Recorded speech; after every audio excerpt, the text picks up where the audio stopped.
Well, hello, good evening to you. Welcome. This is Ghana Tonight. We are live from our news hub here at Desawe Kanda. Also live on 2 Ghana on Facebook, DSTV channel 279, all across the world on 3news.com. I am Alfred Ocansey. Tonight, ahead of the New Patriotic Party's upcoming presidential delegates conference, some flag bearer aspirants, that's the Special Delegates Congress, some flag bearer aspirants say they doubt President Akufo-Addo's statement that he does not support any candidate. Tonight, we'll hear from one of them, Kwabena Japan, and why all of this is happening. Also, Parliament goes on recess tonight. We bring you a wrap of what the House has been up to during this session and the last day. Executive Director of the Africa Center for Parliamentary Affairs, Dr. Rashid Daman, and our parliamentary correspondent, Kamla Kluche, will be joining us. Stay with us on Ghana Tonight. And then also what happened with the cathedral. There's a committee that has been set up for that investigation. Stay with us. Also, the banking consultants have been reacting to the news that the Bank of Ghana is considering recapitalization move after it posted over 60 billion cedis loss in 2022. Question is, government has to now recapitalize the Bank of Ghana. Government is broke. As according to the finance minister, we are in a crisis situation. Government doesn't have money. Then what happens? The Bank of Ghana is also saying that they are not to blame for the loss of 60 billion. So who has to be held responsible for this? That's the question that we're asking tonight. As always, we are very, very interactive. Let's hear from you. The hashtag we're using is Ghana Tonight on Facebook and Twitter. Let's get talking.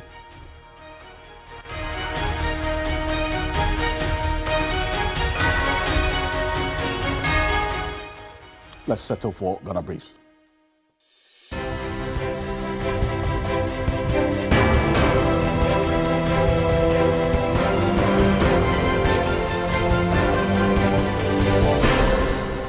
The West African sub-region faces a potential crisis.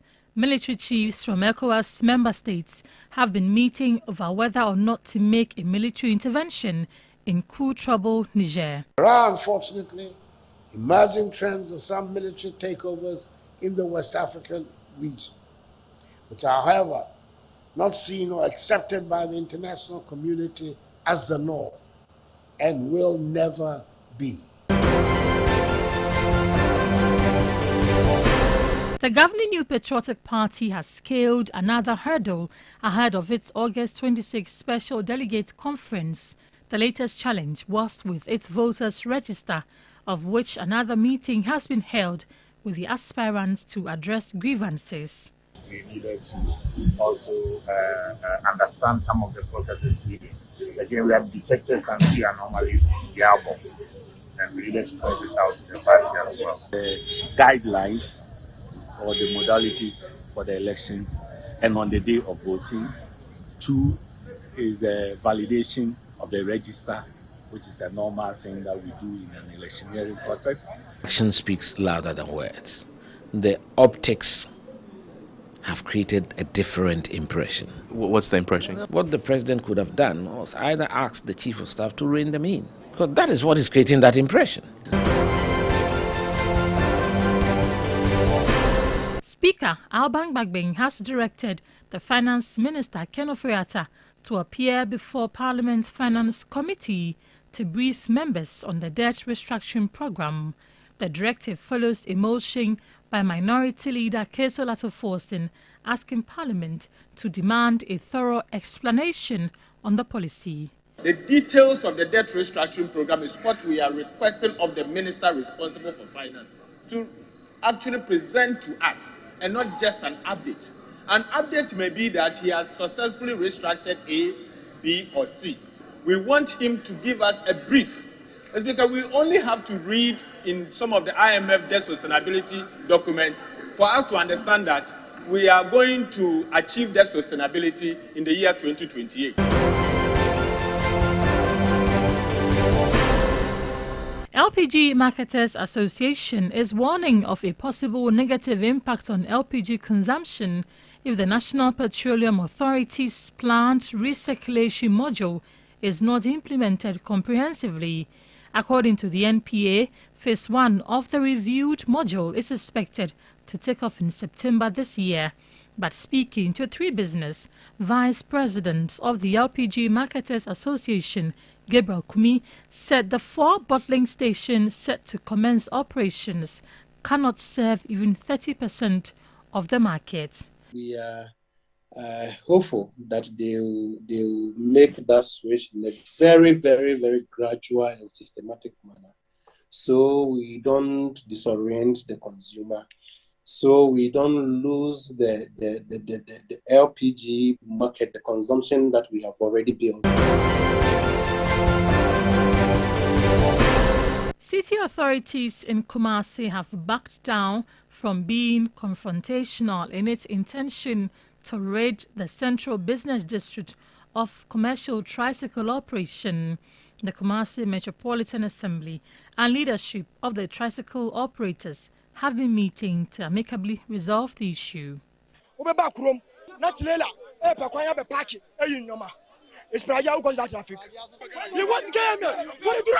Some time ago, you did similar to the short people. Do similar to us. If we are 3,000 in the central business, okay, let us know, okay, 3,000, you are many. We are giving sticker to 1,000 people. We will understand.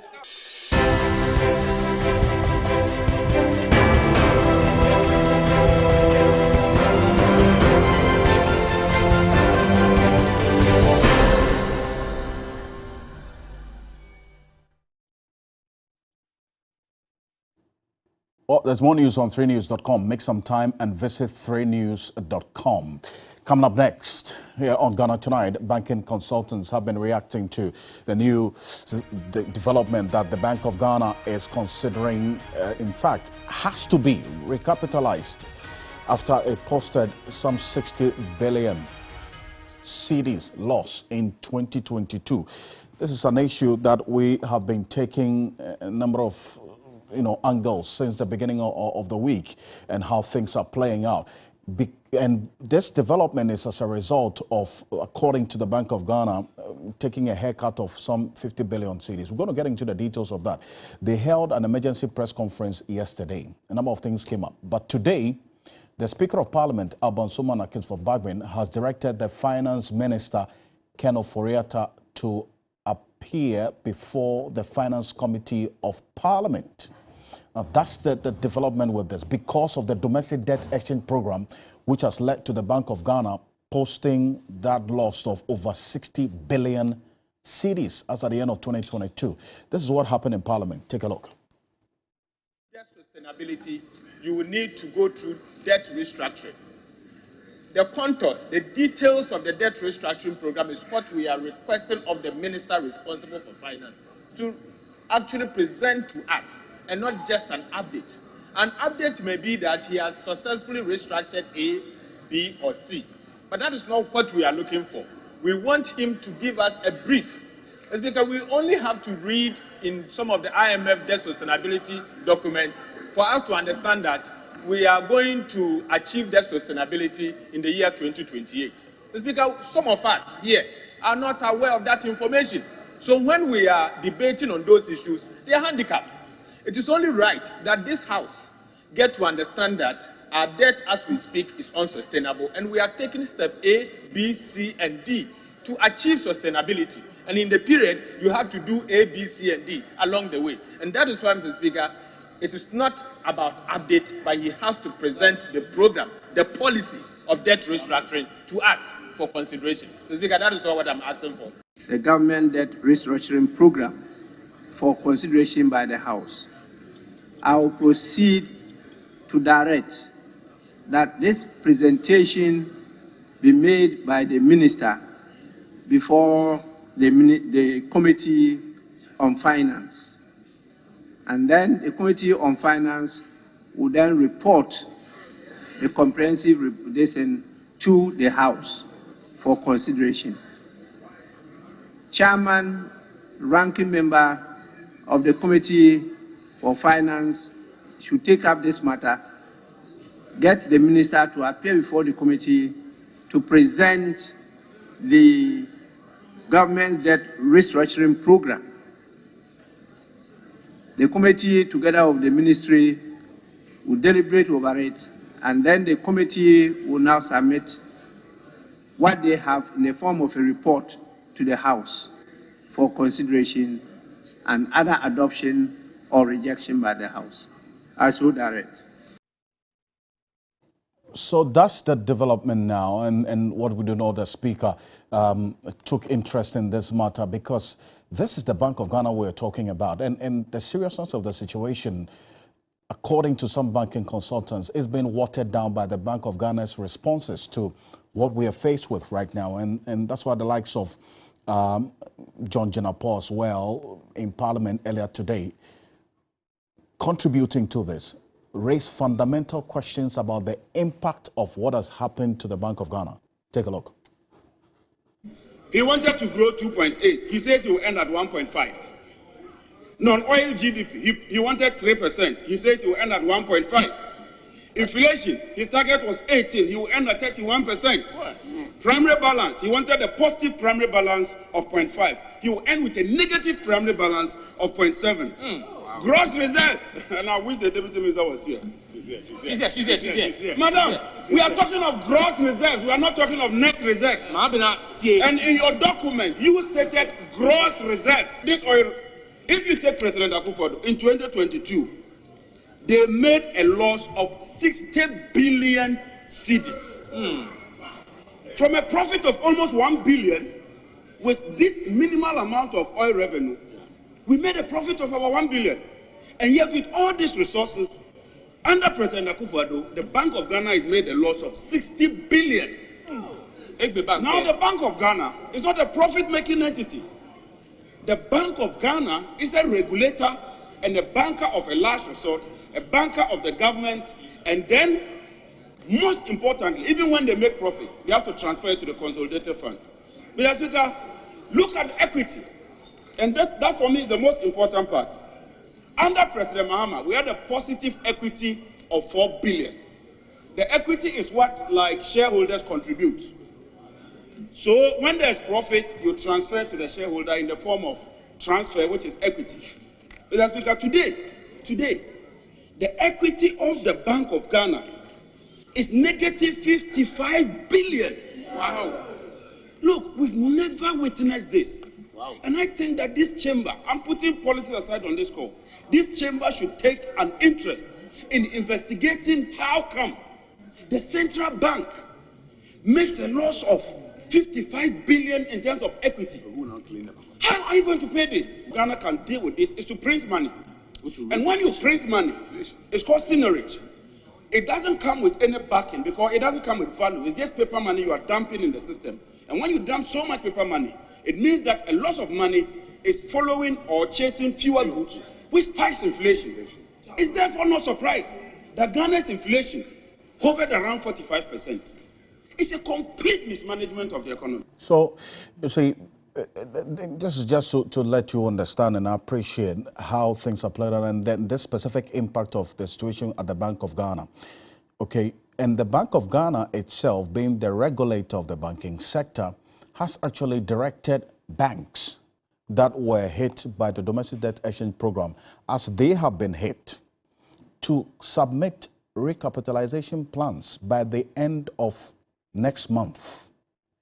Now, the Bank of Ghana pay the auditors, their own auditors, the Deloitte, who audited the Bank of Ghana's books, that led to we knowing this 60 billion cedis loss as an end of 2022, have recommended that the Bank of Ghana needs some injection, you can say recapitalization, as they're asking the commercial banks to do.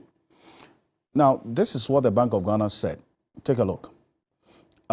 Based on their own expression of what has led to this point, that they suffered a 50% haircut, principal haircut, which amounted to 64.5 billion because they had also invested in marketable government stocks, non-marketable instruments, and the exposure to cocoa board. So because of all of this, that's what has happened. Now, so this is Dr. Philip Abredu Otu, who is the Director of Research at the Bank of Ghana, who has been consistently saying that they are not to blame. Bank of Ghana is not to blame for what's happened. Okay. Dr. Richmond Etuahin is going to be joining us shortly. We'll find out if Bank of Ghana is saying they are not to blame. So who is to be held responsible for this situation? Because if we don't hold anybody responsible, the probability of this happening again is very high. We know this country. But this is the head of research of the Bank of Ghana. What has happened is that we've taken a one-time hit for almost everything, and we don't expect anything else to impact our balance sheet. The marketable instruments, the non-marketable instruments, and then cocoa board. These three items accounted for about 53.1 billion of the losses that we made. Out of that 60 loss, these three items alone is 53. So about 90% of the loss is coming from domestic debt exchange. Will we have a domestic debt exchange impacting on our balance sheet next year? Emphatic no. It's not happening again. So that's the Bank of Ghana. 90% of this loss, of the 60 billion, is coming from the domestic debt exchange program. So Dr. Richmond Etuahin is a banking consultant. Thank you so much for joining us here on Ghana Tonight. The Bank of Ghana consistently maintained that we shouldn't blame them for this 60 billion, right, that they posted at the end of 2022. They say because of DDEP. So who is to blame? Who is to be held responsible for this? Thank you very much. I think if it's in law, it's joint liability. Two of them, the Minister of Finance and the governor, because one instructed the other and the one worked on it. So somebody must take responsibility. I see. And so you're thinking that it's the Bank of Ghana and the finance minister. Those two, Dr. Joanne, should take responsibility for this. What's happened to the central bank? The responsibility, they have caused this mess into the country. And let me, before I even go there, let me take your mind back a little. I think when the minister appeared earlier to tell them about the DDEP, sorry to say, nobody in that house was able to tell us the cost of the project that we are going to enter. That is the first mistake that the Ghanaians, the parliament, and everybody has done. Because it looks like nobody was interested in the data and science, what I mean by the figures that was going to come out. And if they have really questioned it, and the man has presented these figures to them today, they could have said that, yes, we stand by you, or we didn't agree with you. Unfortunately, when he made this presentation to the parliament, nobody questioned it. And that is where I have my biggest worry, that when we go there, is a question of are we talking about issues? Very, very important. If we take the partisan from it, and we be very, very objective and constructive and critique about what we do, times we won't find ourselves where we find ourselves. So for me, it's a joint liability, joint and several liability. If you like the lawyers, they tell you. The people who have done it are responsible, and if there are any sanctions, they are to suffer the sanctions. I see. So it is the Bank of Ghana governor and Ken Ofori-Atta, you say, should take the sanction. But in this case, now we're getting to know that government has to recapitalize the central bank, the lender of last resort. Government is also broke, doesn't have money. So where is this money that the Bank of Ghana needs over this period going to come from? Thank you very much. I'm very, very grateful and thankful for asking me this question. That is why I asked you earlier. Had we acted earlier and asked him when he was going to do it, we could have answered this question. We kept quiet He has now almost make it, they say policy insolvent, whatever they call it, negative equity. Where are we going to get? We are hardly pressed on the fiscal side of the equation. So where are we going to get the money? If government decided even to finance it, then it means the debt exchange that we have done, we are going to increase our debt, not to a sustainable level where the IMF has agreed that we should get to about 60% in 2027. But if you look at the way things are playing out and the picture that you paint, let me find out this. If government has to now bail out or come to the aid of the central bank, is it not going to affect the policy credibility of the bank as a lender of last resort in this instance? It's rather supposed to even be helping government in times of distress. Well, when you listen to the director of research, I've forgotten his name. That's he's saying Dr. the policy solvent. But if you allow ourselves to be bailed out by bailout, like the Financial Stability trying to bail out the indigenous bank, you are equally as bad as anybody. So I don't see where the policy credibility he was talking about.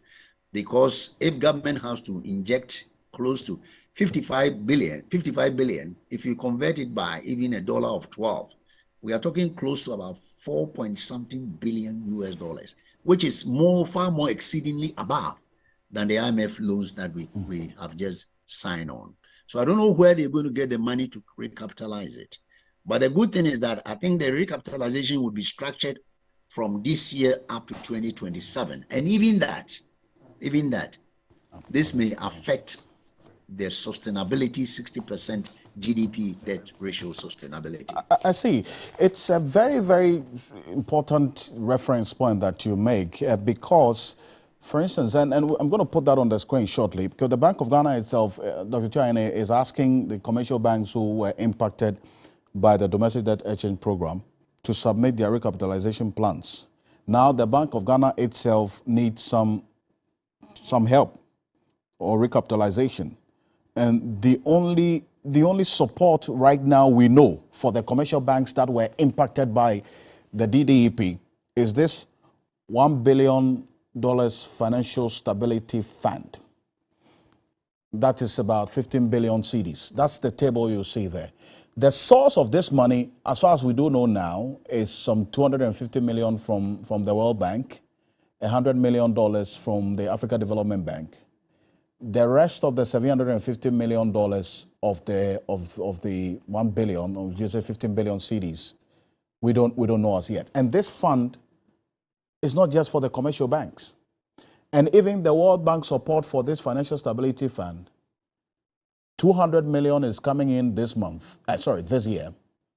And then in 2024, the 50 million would come. So it's not like it's even coming in lump sum for the banks impacted by the DDEP to rely on.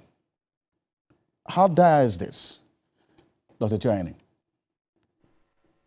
The financial stability is even supposed to support the entire sector, not including the MFIs and the security companies like the SEC companies who have bought the bonds and the data banks and have you. So that is even what it's supposed to do to support them. The Bank of Ghana one is not even part of it. So if you look at the aggregate, we have already spent the DDEP on the banking sector totally is 41.3 billion.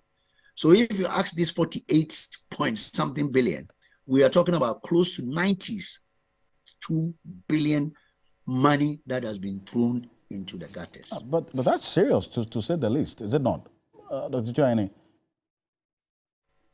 Yeah, it is. You see, that is why, my brother, I have always asked this question. When it started in November, I think I was one of the first person to do some models to tell Ghanaians the cost of it. Nobody, as I speak to you even now, nobody is able to ask the finance minister what would be the cost of this DDEP or DDE something. Nobody. So it has come to us as a shock. But it shouldn't be a shock. It shouldn't be a shock, because if the real stress testing that they said they have done, and they have made it known and make a presentation even to Parliament, people would have seen that we were heading into ditch. But anytime we go, it's all about English. You know, I think I've told people that if you take England, UK, especially if you take England out of the UK, Ghanaians are the best spoken people in English. We can use English semantics to draw lines and say so many things. Even when what you're saying is wrong, they will use the English to make their case right. I always say this because people come and make good presentation, but their ability to question the data, as my friend said, is data and science, and they do not lie. This afternoon, this morning, I think morning, the governor of Bank of England had to raise the rate, the policy rate, to 2.25% to 5.2. Look at the question that is being asked. He's called to Parliament to explain the implication, the ramification on the economy, on mortgages, on finance, on people's.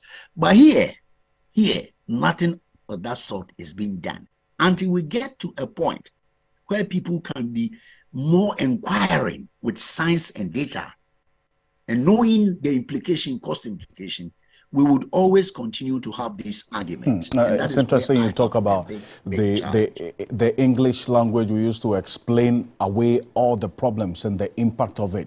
But this has been an issue in Parliament, at least since we started having this conversation from Monday. We've been calling on Parliament to also seek answers to the questions that the likes of you and many people we've been talking to on this show have been asking about this situation with the Bank of Ghana. Today, this was an issue, Dr. Chayane, in Parliament as well. So we can trust Parliament at least to get these answers for us now that the Finance Minister has been summoned to appear before the Finance Committee? You know, you can do a post-mortem, not proactiveness. You know, I always believe in proactiveness, not retroactive. Proactive in the sense that when the game starts, you begin to ask the person, what would be the cost of this program to the sector, the banking sector, the Bank of Ghana? It is not when you have entered into the game, the field of play, where you have even taken some money from the IMF, you're going to question what has already been done. That is why I urge them, I urge the parliamentarians that the time has come for them to be more forthright and be more quantitative people and more people who question figures. Because if you don't question figures, in Ghana with English, my brother, they will get away with it. Unfortunately. Dr. Richmond Chahini, appreciate your time on Ghana Tonight. And this is an issue that also gained some currency in Parliament. Dr. Richmond Chahini is a banking consultant, written quite extensively about the impact of this domestic debt exchange program.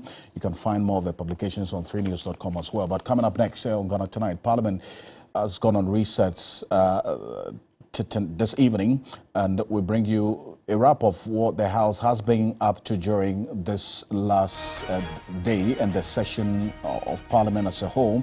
And what we do know as well, at least by close of day today from Parliament, is that a committee indeed has been set up to probe the National Cathedral after Samuel Okudzeto Blackwell pushed this particular issue in Parliament. So we'll have more of that and the developments in Parliament right after this quick break. Stay with us. This is Ghana Tonight. We'll be back shortly.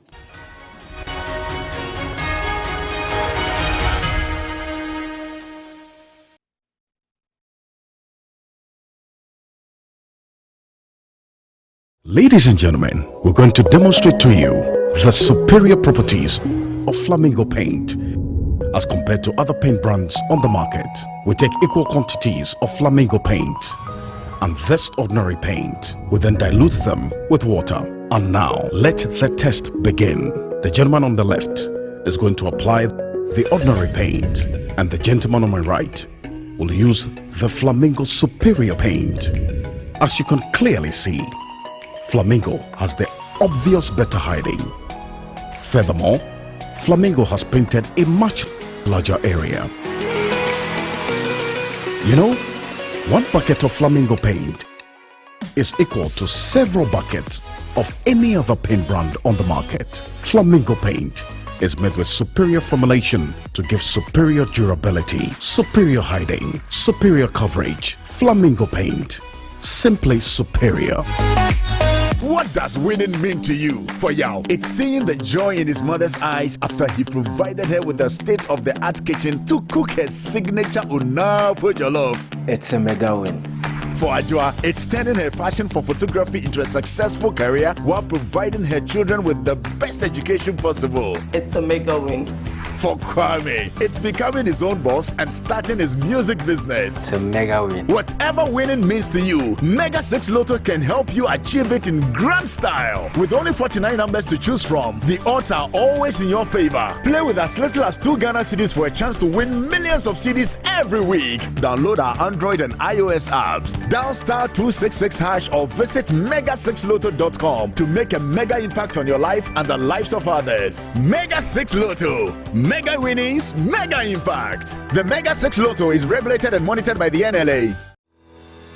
Hey, Ojam, you're looking good, oh my friend. Is there something you're not telling me? Yes, I'm feeling very good and strong. What is the secret? It is not a secret. My farmer used Yara Mela Activa on me 2 weeks after planting. This boosted my growth. Then after, he used Yara Bella Sulfan as top dressing when I was at knee length. My goodness and strength is because of Yara Mela Activa and Yara Bella Sulfan. Yara fertilizers are nitrite-based fertilizers that are readily available for plant upkeep and do not over-acidify the soil. Yara fertilizers also contain micronutrients such as zinc, boron and manganese, which aid in yield and crop quality. If you want to look good like me, then your farmer must go for Yara fertilizers. They are available in accredited agri-input shops nationwide. For more information, call 0308 251 060 or visit our webpage at yara.com.gh or Facebook page. And there is more. Yara retailers can also benefit from selling Yara products by just downloading Yara Connect app and scanning QR codes on the Yara sack at the point of sale to earn rewards. Use Yara fertilizers for better yield and quality produce. Everybody knows Acrobato. And if you know Acrobato, it means you know M-Punch Homeopathic Clinic. M-Punch Homeopathic Clinic is my pillar. Let's hear what others are saying about M-Punch Homeopathic Clinic. Who will be careful M-Punch one? Chese na me ankasa me period no say problems wom ntina ma wo ho idea ma me papa chese na nya asem ketewa na me coin point no mo hwe me modem no mo hwe bibia na so mo meduro me fire no ene ma won kra me enu foforo kwa na mkwan mu a eba head everything yourself me ma me no adwodwo eda ho a wontumi nante ene ne ko end point o mama nuru a ene ne ho idea watimi asori anante. That's end point for you of Acrobato. Hello hey ohwehwe what che okay a free bra wo di end point wa dance am me call you no me Johnson sema na enkoyie empa na my emre nyina na magina sebema na me no be fie for there the one dey nyina jaresa. You heard everything. I have secret. M-Punch is my secret. M-Punch Homeopathic Clinic. I'm free. Hey, what do you do with some cool $2,000? Okay. Here to Win game show is exactly what you need.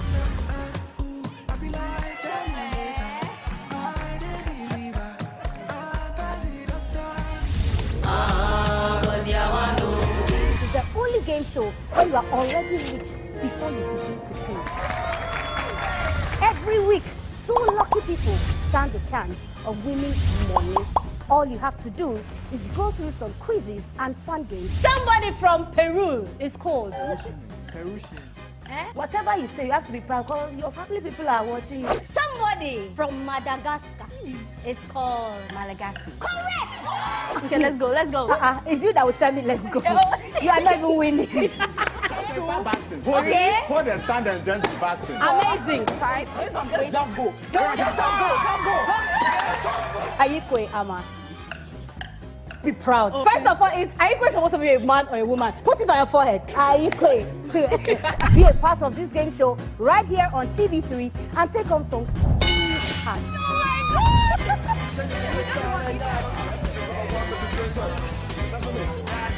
Come join us on Here to Win game show where you win it all. Hey, young mama! Hey, mama! Hey, young mama! Hey, mama! Here to Win! Here to Win, premiering on Saturday, 12 August at 8 p.m. on TV3.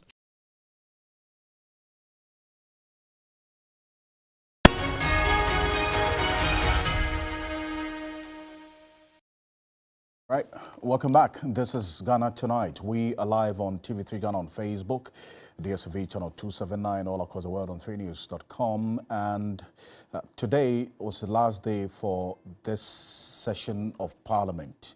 And a number of things, including the domestic detention program, the finance minister being summoned by the speaker to appear before the finance committee, plus a number of things which will be of interest to you. And that's why our chief parliamentary correspondent, Kamala Kluche, is joining us on Zoom together with Dr. Rashid Rahman, Executive Director of the Africa Center for Parliamentary Affairs.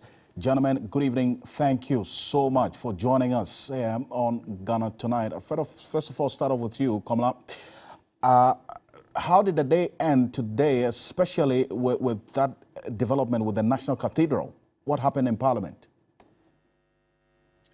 Well, it's been quite a long day, but this has not been that packed as compared to the previous ones where the seats very late into the night. They closed just about an hour and a half ago. So, I mean, it tells you that they haven't really done so much, especially, you know, the last minute items that normally will come, the loan agreements here and there and all that. We had two of them today. One was shot down. The other, first, there was an attempt by the minority to shoot it down, but later on, the speaker held the question. And when they went for suspension, he came back, they put a question, and then they had to agree to that, to give it $2 million for the agreed expansion loan. But on the issue of the National Cathedral, like we did say, it's been on the order paper for a very long time, at least, more than almost a year or so ago. And this is one of the motions that, you know, has been pushed so much by the Northern MP, Samuel Okunbo Black. But finally today, the Speaker allowed that there's a motion taken as a private member's motion that's seeking an inquest into the construction of the National Cathedral, which, for want of a better word, has become a scandal and assault in the words of someone who could for a black man. So the House agreed in the principle that yes, the motion was agreed to by the entirety of the House. Now it came to the formation of the ad hoc committee that should have the inquest into the matter. The Speaker decided to leave it to the members of both sides. The minority presented their list, but the majority did not. And it became a tussle, a back and forth here and there. This was when the first deputy speaker, the second deputy speaker was chairing. The speaker himself was in another meeting.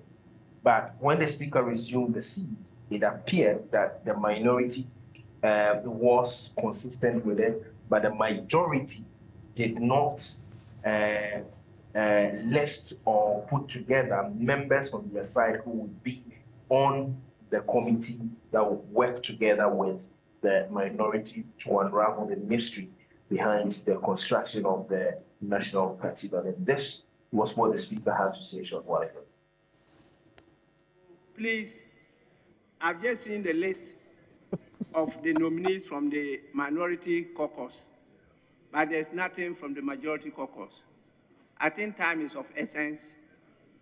As we leave here, please kindly consult and get the other names so that we can compose the team. This matter was discussed at the lobby, the pre-sitting meeting, and it was the understanding agreement of both sides of the House that the motion will be moved. And so once it was moved and the decision was taken, the committee has to be constituted to do the work. That one, I'm very clear about it. So with this, we move on. So, Kamala, Parliament is now set to conduct an independent inquiry into the National Cathedral project. That's what's going to happen. Absolutely. That's actually what's going to happen. And I mean, I must say that there's the Northern MP, some of the people of Lava is quite related. In fact, last week he raised the matter into the attention of the House, the fact that it's been too long a time it's been on the order paper, and that the House must take a decision on this. But well, as it is now, both leaders will have to meet. They have about 3 months of holidays, and as to how they're going to meet, well, no timeline. But what the speaker said was that in the vacation, even though they have a lot to do in their constituency and also some committee work, they should be able to meet up and have this committee set up. As to the terms and references, that was not spoken about. That once they put the committee together and they come back and they report to the speaker when they consume, then the way forward would be known as to how they would be able to really unpack them. I see. And interesting developments there. Dr. Rashid Rahman, I'm begging you at this point because during this session, which ended today, one of your concerns has been the minority boycotting Parliament whenever James Etukwesin, Collins Dauda, or even Dr. Kesla Tufosi himself appears in court. That's a decision they took en bloc. Now, it doesn't appear that they're going to change their minds anytime soon, does it? At least per your own interactions with the leadership of Parliament. Yes, Alfred, thank you very much for having me. And first of all, before I go to your question, let me congratulate you and your colleagues on your achievement as the most watched late-night current affairs program. Congratulations from me and from my colleagues. Thank you. Indeed, you know, if perhaps maybe if you allow me, let me just do a quick look at, I mean, the highs and the lows of this this meeting of Parliament, which has just ended today. You know, Alfred, if you look at, maybe let's start with the lows. I mean, the big one, of course, is the issue of the boycott. Not necessarily the boycott itself, but, you know, the fact that we still are not at a point where we are seeing both sides of the House trying, at least on maybe major issues, build consensus. Because if you ask them, I'm sure they will say that, oh, we have been working together, we have been building consensus on most issues.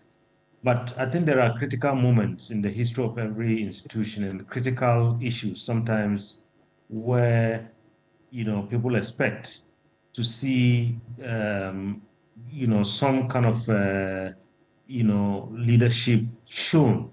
On the matter of the boycott, it looks as if, you know, the issue of consensus and leadership has eluded our Parliament, because I have not seen, despite what we have heard in the media, sometimes from both sides, that we are willing to talk, we are willing to sit down and discuss.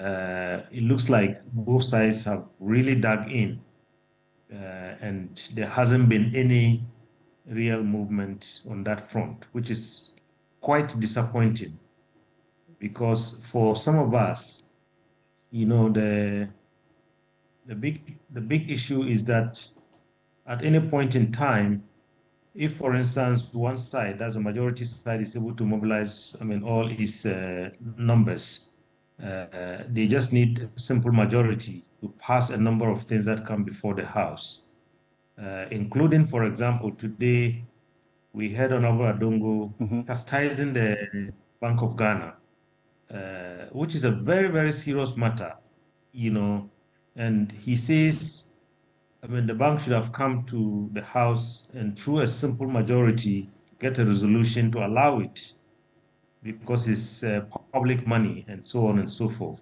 And this simple resolution, for instance, I mean, could be gotten if you have just one side of the House, I mean, all fully constituted, and so on and so. So the point I'm making is that, you know, the continued court is a worry because it could happen that someday maybe some important matter could pass, unless maybe the minority side has another strategy of making sure that this this does not happen. So for me, that is a big low. I mean, during this kind of period that has just ended today. I mean, the clear indication is that, you know, the inconvenience that we have imposed on them, that look, go and sit and find a way to, you know, to work as a family. I mean, do some give and take, as happens in most democracies. I think they are still not, I mean, getting out of their comfort zones and entering the zone where, you know, they would have the mindset that we can never have it 100%. We need to, I mean, make some sacrifices. I mean, in the name of democracy, in the interest of our country.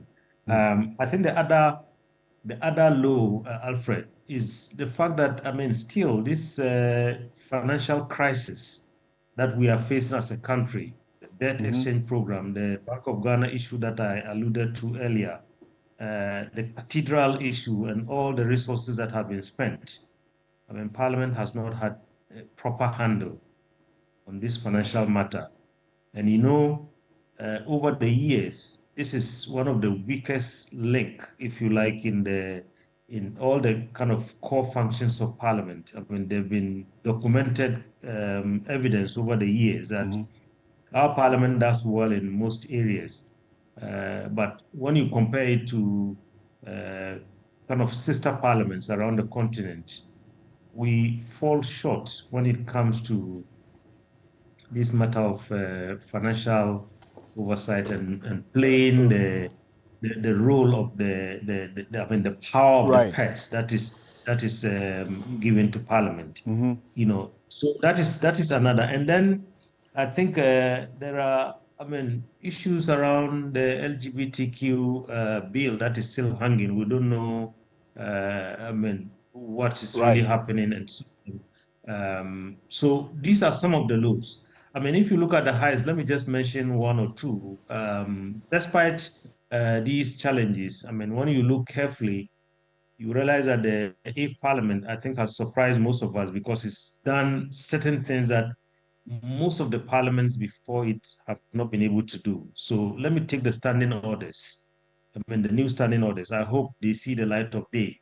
But I mean, what the standing orders are trying to do is try to reset the power dynamics. I mean, change the power relationship, if you like, in Parliament going forward. I mean, so that, you know, the power is divided, power is shared, if you like, and then Parliament's work is put out there, you know, so that all of us can follow and see beyond the work of the PAC and the appointments committee. The other committees are now going to be holding their kind of meetings in public. And then 2 days ago, Alfred, the Speaker Parliament also launched what is called the Citizens Bureau. And I had the honor of, I mean, speaking on behalf of all civil society organizations in our country. Right.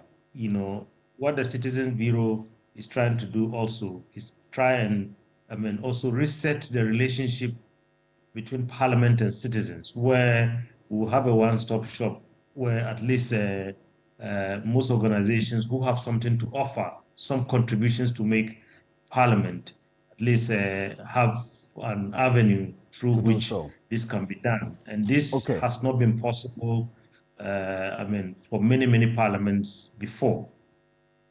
I see.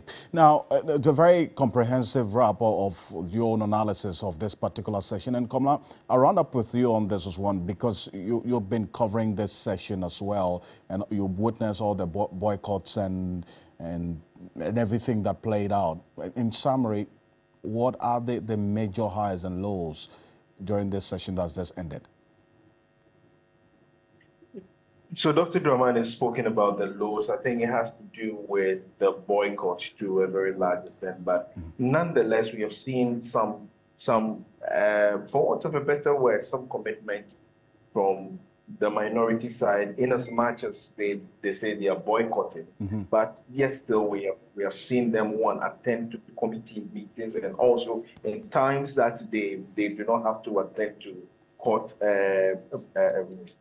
to the court, they come to the chamber and you see. But clearly, I must say that there's a lot of work that needs to come from the majority side, because we have seen it over the period that it does appear that when the minority is not there, sometimes, I mean, it is very, very hard to get the numbers from the majority side. You can understand that, yes, ministers of state, are MPs, so they have to attend to businesses and the ministries. And also, I mean, the issue about they struggling for their seats now. They've not had the primaries, the primaries for both parliament and also as the flag bearer of their party. All of this is also going on, and so there's all of them. But let me just quickly run through what they've been able to do in terms of the highs. Now, we have seen a partial repeal of the death penalty, making the witchcraft accusations illegal. We have seen the anti-gay bill progress to the consideration stage. Dr. Daman spoke about that. We've also had the 30 years of parliamentary democracy. That is also had the establishment of the Citizens Bureau that he spoke about. Then the adoption of the Standing Orders Committee. Concerns have been mentioned on this, Alfred. I must tell you, some MPs are not entirely in favor of what the current standing orders is, especially depending on which side of the divide you stand. If you're in the minority, I mean, for instance, appointment committee, they want to take it from the majority and then give the chairmanship to the minority. The fear of some is that, okay, if things change, then some can use it. But I mean, explanation, they're still in the consideration stage for that. We've not actually finalized it yet. But then we've also had the presentation of the year budget, and also following up today the issue of the National Cathedral, and also Dr. Draman spoke about how Parliament has not been able to come or stamp its feet on the issue of the debt exchange and the financial the challenges the country face. It's one of the things that the minority has trumped. For instance, the ranking member. That's Isaac Adongo, who has been talking about this quite consistently, indeed. And we'll see, this particular issue is one that will still linger on into the next session. This is something that I know you're going to be following quite closely as well, and really appreciate your time, as always. Kamala Klochen, great stuff, great work done. And to you, Dr. Rashid Rahman, thank you so much. And thank you as well for the message of congratulations to the team. We appreciate your support over the period. Thank you very much. Coming up next here on Ghana Tonight, the New Patriotic Party's upcoming Special Delegates Conference. Some flag-bearer aspirants say they doubt that President Akufo-Addo does not support any candidate. Now, I want to take a listen to the president. Now, when he said this, exactly what he said, that really no president can foist a candidate on the NPP. Take a look.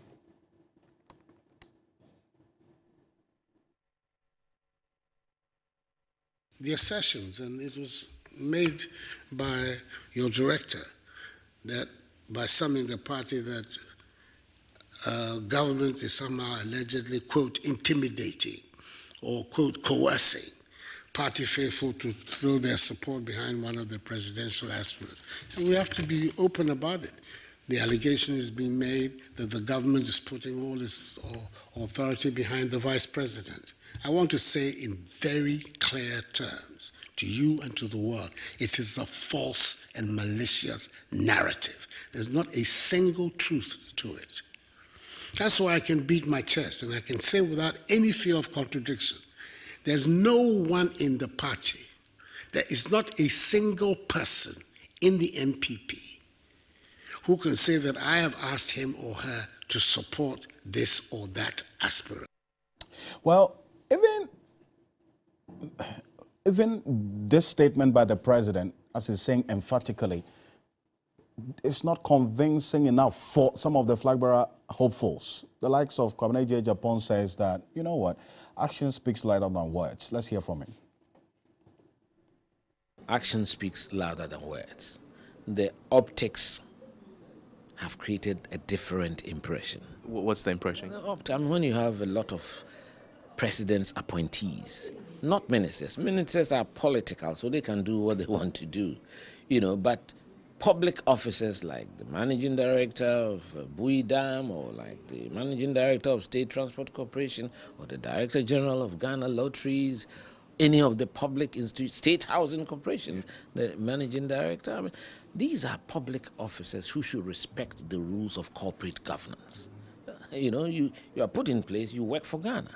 It's a political appointment, we accept that. You can support people quietly, but outwardly leaving your job and joining the campaign trail, I think is unacceptable. It goes for me against governance procedures, and I think. So that's Kwabena J. Japan there. Dr. Sasante is a political scientist at the University of Ghana, Legon, is joining us. Thank you so much for joining us on Ghana Tonight. How does this statement by Kwabena J. Japan strike you? That action speaks louder than words, beyond what the president has said that, look, I am not supporting any candidate. Thank you, Alfred. The issue is that, yes, the president has made a statement that under normal circumstances should calm the nerve of people.